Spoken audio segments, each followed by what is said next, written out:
Hello guys, welcome back to our channel brilliant learners. तो हमारा first और second part political science की second book का first chapter जो था उसका फर्स्ट सेकंड पार्ट मैंने डाल दिया है अपने चैनल पे, आप जाके देख सकते हो।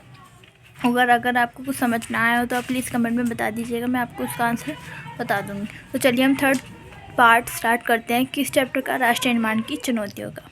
तो हम थे राज्यों का पुनर्गठन। इससे पहले हम थोड़ा रिवाइज कर लेते हैं कि हमने क्या क्या किया था। हमने रजवाड़ों का विलय बताया था आपको कि रजवाड़ों के विलय में सरदार वल्लभ भाई पटेल की क्या भूमिका थी। उन्होंने किस तरह इनको रजवाड़ों को एकजुट किया, भारत में आने के लिए, शामिल करने के लिए अपनी भूमिका निभाई थी। मणिपुर का विलय बताया था मैंने, हैदराबाद का विलय बताया था आपको, ठीक है। हैदराबाद के शासक को क्या कहते हैं ये भी बताया था, निजाम कहते हैं। और मणिपुर में कब सबसे पहले व्यस्त मताधिकार हुआ था, जून 1948 में हुआ था। तो अब आगे चलते हैं हम कि राज्यों का पुनर्गठन, ठीक है। औपनिवेशिक शासक के समय प्रांतों का गठन प्रशासनिक सुविधा के अनुसार हुआ था, ठीक है। यानी प्रांतों का गठन किस तरह हुआ था, प्रशासनिक सुविधा के अनुसार हुआ था। लेकिन स्वतंत्र भारत में भाषाएं और सांस्कृतिक बहुलता यानी अधिकता के आधार पर राज्यों के गठन की मांग हुई थी। यानी कि अब जो औपनिवेशिक शासक के समय प्रांतों का गठन प्रशासनिक सुविधा के आधार पर हुआ था, लेकिन जो स्वतंत्र भारत था उसमें क्या कहा जा रहा था कि भाषा और सांस्कृतिक के आधार पर गठन होना चाहिए राज्यों का, ठीक है। भारत के आधार पर प्रांतों के गठन का राजनीतिक मुद्दा कांग्रेस के नागपुर अधिवेशन में शामिल किया गया था, ठीक है। यानी इस भाषा और संस्कृति का जो मुद्दा था इसको कांग्रेस के नागपुर अधिवेशन में शामिल किया गया था। कब शामिल किया गया था? 1920 में शामिल किया गया था। आगे आंध्र प्रदेश राज्य का निर्माण, ठीक है। यानी पुनर्स्थापन हो रहा था ना, पुनर्गठन हो रहा था, दोबारा गठन किया जा रहा था। तो इसका एक वो है आंध्र प्रदेश, ठीक है। तेलुगु भाषी लोगों ने मांग की कि मद्रास क्षेत्र के तेलुगु भाषी इलाके को अलग करके एक स्वतंत्र राज्य आंध्र प्रदेश बनाया जाए। यानी तेलुगु भाषी जो थे मद्रास के, उन्होंने क्या कहा कि हमें अलग कर दो और हमें आंध्र प्रदेश दे दो, आंध्र प्रदेश राज्य का गठन कर दो हमारे लिए, ठीक है। इन्होंने आंदोलन छेड़ दिया, ठीक है, कि हमें भैया दो, हमें तो तेलुगु भाषी लोगों के लिए आंध्र प्रदेश चाहिए, ठीक है। तो इस आंदोलन के दौरान कांग्रेस के एक वरिष्ठ नेता पोट्टिश्री रामोलू की रामोल की लगभग 56 दिनों की भूख हड़ताल के बाद मृत्यु हो गई।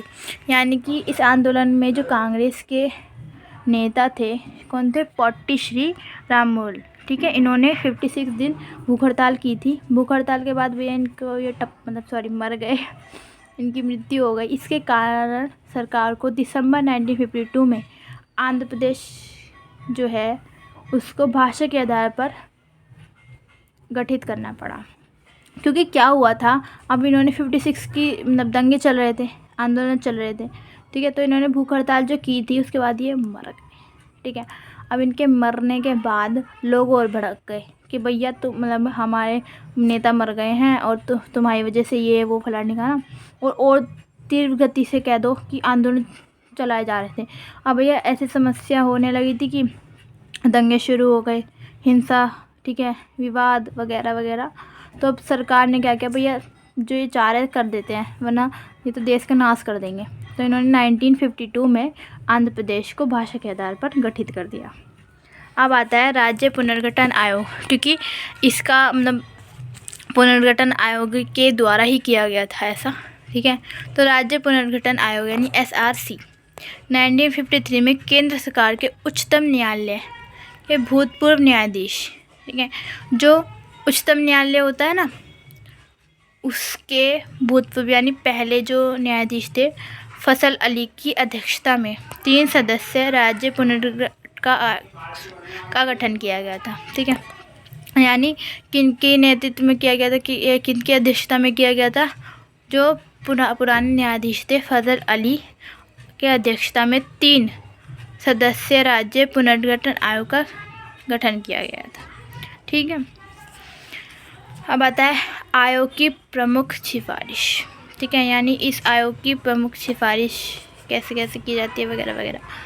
त्रिसदीय भाग ABC राज्य प्रणाली को समाप्त कर दिया गया था, यानी त्रिसदीय ABC को समाप्त कर दिया गया था। केवल 3 केंद्र शासित क्षेत्र अंडमान और निकोबार, दिल्ली, मणिपुर, यानी अंडमान निकोबार और दिल्ली एक है और मणिपुर, ये 3 को छोड़कर बाकी को केंद्र शासित क्षेत्रों में उनके नज़दीकी राज्यों में मिला दिया गया था। यानी अंडमान निकोबार दिल्ली, यानी निकोबार या दिल्ली एक ही है, और मणिपुर, इनको छोड़ के, या 4 ही मान लो, इनको छोड़ के बाकी सबको इनके आसपास के राज्यों में मिला दिया गया था। ठीक है, राज्यों की सीमा का निर्धारण वहाँ पर बोली जाने वाली भाषा के आधार पर किया गया है। यानी कि अब हिंदी भाषा बोली जाती है तो भारत में, ठीक है, या मतलब जैसे भी करके भाषा के आधार पर बनाया गया।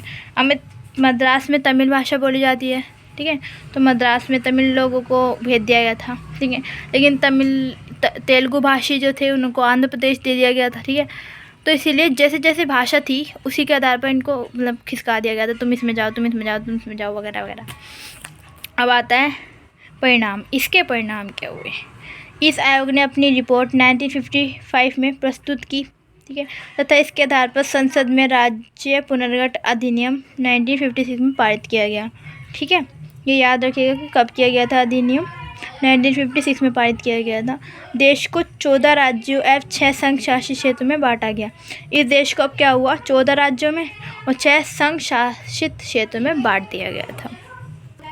अब आता है संघ शासित क्षेत्र जो बाद में राज्य बने। ठीक है, जो ये ना राज्य बन गए थे, इसलिए इनमें 6 थे वैसे तो ये, लेकिन ये राज्य बन गए थे इसलिए यहाँ पे 4 ही लिखे गए हैं। कौन से बन गए थे? मिजोरम, मणिपुर, त्रिपुरा और गोवा, ये जो है राज्य बन गए थे बाद में। अब है सिंधु नदी जल समझौता। ये वैसे तो था लेकिन ये पीछे ही था, जो मैंने आपको बताया था ना, नदी जल बंटवारा। ठीक है, अगर आप याद रखना चाहो तो ये रख सकते हो कि सिंधु नदी जल समझौता हुआ था 1960 में। ठीक है, तो वैसे तो इम्पोर्टेंट ही है, मैंने लिख रखा है, तो चलिए स्टार्ट करते हैं। सिंधु नदी जल समझौता 1960 में विश्व बैंक की मदद से हुआ था, जिसमें यह कहा गया था कि सिंधु नदी का 40% पानी भारत यूज़ करेगा और 60% पाकिस्तान यूज़ करेगा। अब मैंने इसमें एक लाइन छोड़ी है। ठीक है, अब आप लोग ये बताओगे कि क्या है वो लाइन। ठीक है, मैं नहीं बताऊंगी। ठीक है, आप लोग कमेंट में बताओगे कि मैंने क्या लाइन छोड़ी है। ठीक है, मैंने सीधा ये लिखा कि किसके द्वारा किया गया था, किसकी मदद से किया गया था, और कितना % पानी किसके देश में जाएगा, किस देश में नहीं जाएगा। लेकिन मैंने ये छोड़ा है कि ये किस देश के बीच हुआ था, कौन कौन से देश के बीच हुआ था। ठीक है, तो आप ये बताओगे मुझे कमेंट में कि ये किस देश के बीच हुआ था। ठीक है, कौन से देश के बीच हुआ था? ये 2 देश थे जिनके बीच ये सिंधु नदी जल समझौता हुआ था, आप मुझे बताओगे। ठीक है, क्योंकि सिंधु नदी का थोड़ा सा ही हिस्सा भारत में था और ज़्यादा पाकिस्तान में था। ठीक है, अब 60% पाकिस्तान को क्यों मिला? क्योंकि ज़्यादातर जो है वो पाकिस्तान में ही था। सिंधु नदी का जो जल था 40% कम ही था भारत में, इसलिए इस तरह यह समझौता हुआ। परंतु आज भी नदी जल को लेकर बंटवारे होते रहते, विवाद होते रहते हैं। ठीक है, तो यहीं हमारे चैप्टर का एंड होता है, हमारे चैप्टर ख़त्म हो जाता है। आपका फर्स्ट चैप्टर कंप्लीट हो चुका है, राष्ट्रीय निर्माण की चुनौतियाँ। अगला चैप्टर हम जल्दी से जल्दी वीडियो डालेंगे और आप लोग देखेंगे, आप समझेंगे। और जितनी अगर आपको ये चैप्टर समझ आया है अच्छे से, तो प्लीज़ मेरी वीडियो को लाइक कर दीजिएगा। और आप लोग कमेंट में भी बताइएगा कि मेरी वीडियो आपको कैसी लगी, और अगर आपको कोई डाउट है तो वो भी आप कमेंट कर दीजिएगा। और जो मैंने आपको बताया कि किस देश के बीच हुए थे, वो भी आपको कमेंट में बताना है। एंड वीडियो अब समाप्त करते हैं। प्लीज़ मेरी वीडियो को सब्सक्राइब कर दीजिएगा, बेल आइकन प्रेस कर दीजिएगा ताकि हमारी वीडियोज़ आपको मिलती रहे। और टेक केयर एंड बाय।